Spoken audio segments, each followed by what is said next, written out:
Olá, seja muito bem-vindo à introdução à história da África. Nesta série, vamos falar sobre culturas da África subsaariana, que são as menos unificadas de qualquer agrupamento humano conhecido e, na verdade, estão unidas pela sua experiência de colonização e de escravidão. É dentro desse amálgama de experimentos onde pouca homogeneização acontece que, ironicamente, as pessoas veem e percebem a África como se fosse um todo, muito mais um grande país do que propriamente um continente.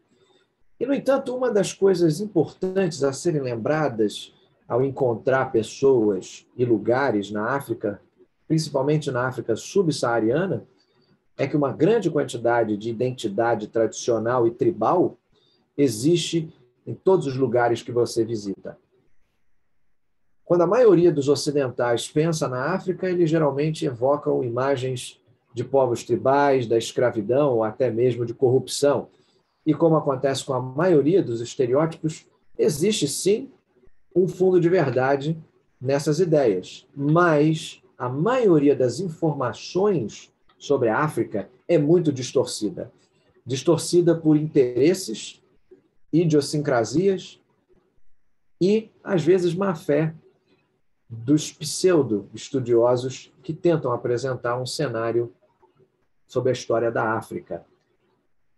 A ideia não é trazer uma África maravilhosa, extraordinária, onde tudo funciona, um não lugar, um Éden, um paraíso perdido. Não. A África é um lugar cheio de contradições e de complexidade, onde doença, pobreza, analfabetismo ainda são grandes problemas em vários países. Mas uma pesquisa da BBC de Londres descobriu que 90% dos africanos têm muito orgulho de pertencerem ao continente e se consideram bem-sucedidos e prósperos, mesmo que muitas vezes apenas de forma espiritual. Nem todo mundo na África está morrendo de fome, nem todo mundo na África quer sair da África. Então é necessário quebrar certos estereótipos. Acredita-se que a África é o lugar onde a civilização humana começou. Dizem-nos que o primeiro humano moderno surgiu na África. Os primeiros povos africanos caçavam uma grande variedade de animais e aprenderam a usar o fogo para controlar a vegetação. E acredita-se que a primeira vida domesticada tenha ocorrido entre o deserto do Saara e o Equador. O desenvolvimento de ferramentas com o ferro leva ao desenvolvimento de assentamentos sofisticados na África Ocidental, em lugares como o Reino de Gana. A partir do século VIII, o comércio árabe penetra na África subsaariana. Os árabes trocavam óleo, lâmpadas, cerâmica por marfim, ébano, ouro e, claro, escravos. E com eles veio também o islamismo. Os portugueses são os primeiros europeus a se envolverem no tráfico negreiro. Eles trazem o cristianismo com eles. No século XIX, os portugueses são expulsos pelos ingleses, pelos belgas, pelos franceses e pelos alemães. Vastas partes da África subsaariana passam a ser cristianizadas. E, como resultado, a população que mais cresce entre os cristãos hoje está na África, impressionantemente. No entanto, o cristianismo na África parece diferente de como parece nas Américas, na Europa. Há uma abordagem local do cristianismo que às vezes se parece com as religiões tribais, muito mais até do que o próprio cristianismo. Como em todos os grupos humanos, há uma grande diversidade entre as culturas na África subsaariana. E em um nível pode parecer que a única coisa que essas culturas da África subsaariana têm em comum é a experiência sombria de terem passado pelo doído e longo processo de colonização e de escravização. Mas isso, por si só, é parte do que une as muitas culturas diferentes do continente. Há um sentimento, um senso de sobrevivência que é consistente na África subsaariana. Povos tribais, agricultores, competiram e continuam a competir por recursos que são escassos, recursos de terra, recursos de água. A população urbana se esforçando, sempre que possível, cada vez mais, para deixar a sua própria marca no cenário global, no mundo dos negócios e da economia. As religiões tradicionais, cada uma tem seus próprios rituais, mas tem uma abordagem semelhante em relação ao homem e à natureza, e cada uma combina um pouco diferente com o islamismo e o cristianismo do que com essas religiões que aparecem em outros lugares. Ainda hoje, em pleno século XXI, a maioria da população vive em regiões rurais. Depende, em grande parte, da agricultura para sobreviver, embora apenas 8% do território do continente africano seja agricultável. Existe uma longa e complexa história entre os diversos grupos e as diversas tribos da África subsaariana, e o passado colonial limita significativamente a capacidade desses países de resolverem seus próprios problemas, de desenvolverem suas tecnologias e habilidades para atender às suas próprias necessidades. Talvez o maior mal da colonização tenha sido as pessoas perderem a capacidade de sobreviver por conta própria. Muitas das terras agrícolas, das florestas, dos minérios mais produtivos existentes na África, mesmo hoje, continuam sendo explorados por estrangeiros. A suspeita dos estrangeiros, a desconfiança, principalmente aqueles de ascendência europeia, é algo que vive e permanece muito forte na mente de muitos africanos. A psique africana foi profundamente penetrada por uma história de colonização e escravidão. Mas a África cresce.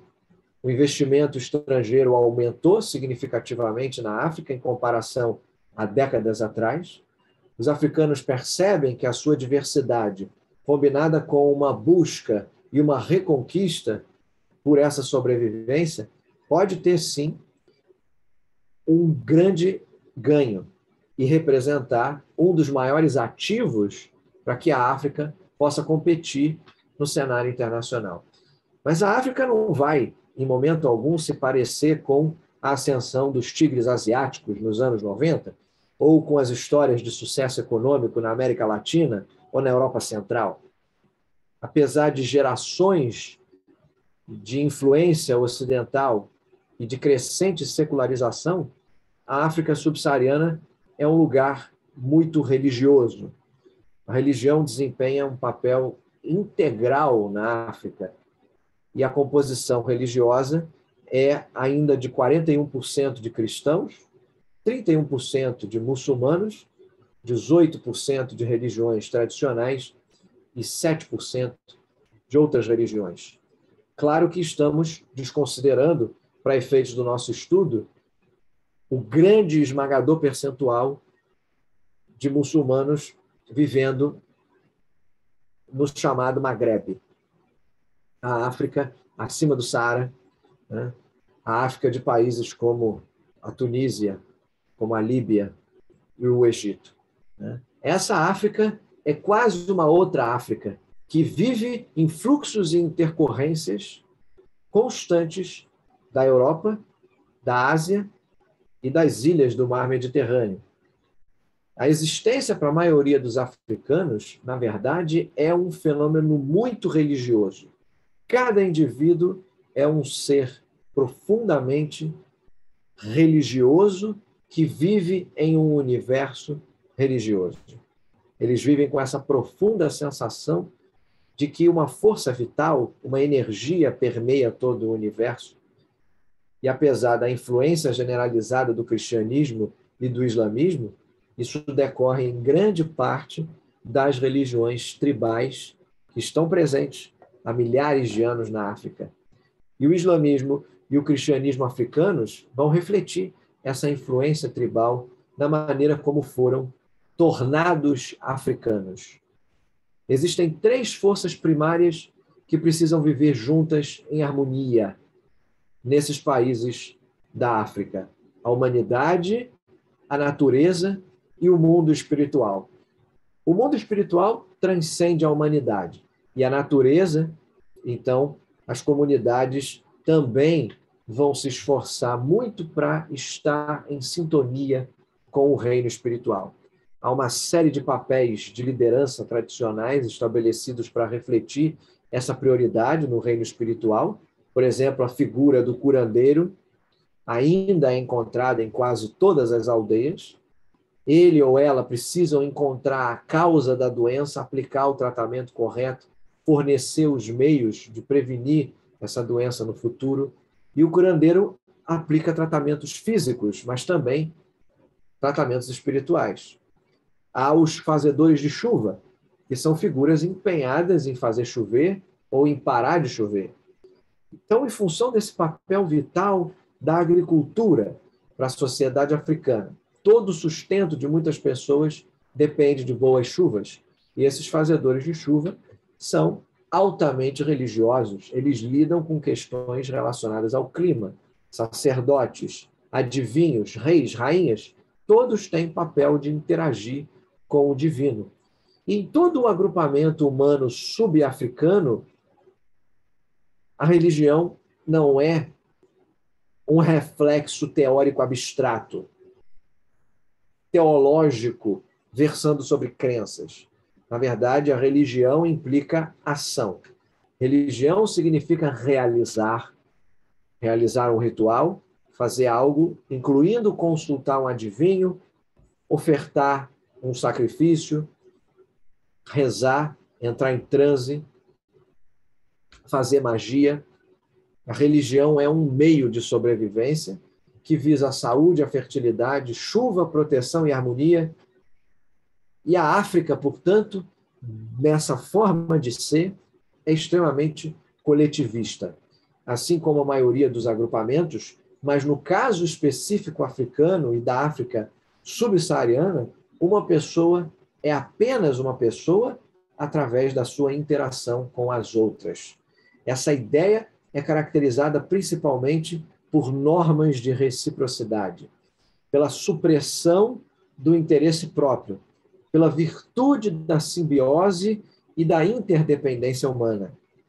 No cerne está o conceito africano de Ubuntu, né? Ubuntu, que significa eu sou porque nós somos. E no coração disso está a família. Quando você pensa numa família nesse contexto, você deve pensar mais no modelo de parentesco de família, onde a primeira coisa que vem à mente quando perguntamos é a família chamada extensa, a família multifacetada, não simplesmente a família nuclear, o pai, a mãe e os filhos. Então, dada a ênfase no Ubuntu, a cooperação e a interdependência são de vital importância na África. As empresas que entram apresentam principalmente uma proposta de valor apelando para esses instintos competitivos que, na verdade, não existem. Então, se eu chego na África e quero trabalhar na África em pleno século XXI, e eu lanço os ideais ocidentais de competição, de luta ferrenha, o sucesso não está garantido. Na verdade, o fracasso aqui estará. O que pensam os africanos é que o sucesso e os resultados, eles têm sim o seu valor, porém a forma como se chega lá é mais importante, principalmente através da cooperação. E pode levar pelo menos uma apreciação de saber que a cooperação com o divino é parte daquilo que é presumido. Há muitos conflitos interétnicos, interraciais, intertribais em todo o continente africano. Tentar ocultar isso para exaltar em excesso a história da África é desrespeitar a própria África. É importante, sim, lembrar da ênfase no Ubuntu, no coletivismo, nos valores cooperativos, mas isso não significa que a África seja o paraíso na Terra. Ela tem muitos conflitos.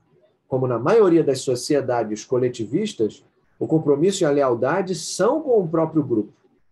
Pintar uma imagem de mar de rosas, utópica, de uma África, dizendo que os únicos problemas que a África teve foram a colonização e a escravidão, é injusto e, sem dúvida, desrespeitoso à história desses povos. Há líderes que são corruptos na África, assim como há em todos os outros continentes.